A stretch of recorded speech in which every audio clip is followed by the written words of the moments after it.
पुण्यात महाराष्ट्रातील लोककलावंतांचा भव्य मेळावा बालगंधर्वमध्ये राज्यस्तरीय लोककलावंत संमेलन उत्साहात.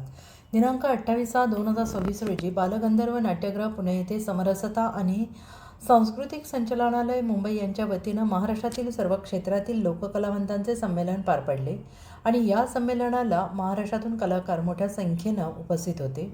या संमेलनाचे अध्यक्ष पद्मश्री रघुवीर खेडकर हे होते. तसेच प्रमुख पाहुणे म्हणून कलाकार महासंघाचे संस्थापक अध्यक्ष अनिल मोरे साहेब, संगीताची राणी, राष्ट्रपती पुरस्कारप्राप्त मंगला बनसोडे, शाहीर नंदेश उमम, लावणी सम्राज्ञी सुरेखा पुणेकर, गायिका राधा खोडे, गायी लावणी किंग वैशाली जाधव, खानदेशी कवी big boss fame Sachin Kumawat, Marathi भाषा विद्यापीठाचे कुलगुरू डॉक्टर अविनाश आवलगावकर, लीला गांधी, जयमाला इनामदार, छायामाया खोटेगावकर यांच्यासह कवी, साहित्यिक, लोक कलावंत मोठ्या संख्येनं उपस्थित होते. यावर्षीचा जीवनगौरव पुरस्कार ज्येष्ठ अभिनेत्री मधु कांबीकर यांना देण्यात आला. संमेलनाची सुरुवात पुणे मनपा इमारतीतील महापुरुषांच्या पुतळ्याला अभिवादन करून भव्य लोककला दिंडी निघाली. दिंडीमध्ये पारंपरिक वेशभूषेतील गोंधळी, वाघ्या, मुरळी, वासुदेव, भारुड, शाहीर, लावणी, आदिवासी नृत्य, संत गाडगेबाबा वेशभूषा आदी सादरीकरणाने महाराष्ट्राच्या लोककलेचं दर्शन घडलं आणि या संमेलनाला सर्वच क्षेत्रातील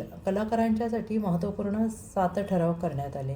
स्वागत अध्यक्ष धीरज घाटे, समरसता साहित्य परिषदेचे कार्यवाह डॉक्टर प्रसन्न पाटील, संचालक डॉक्टर विजय मोरे, डॉक्टर प्रवीण भोळे.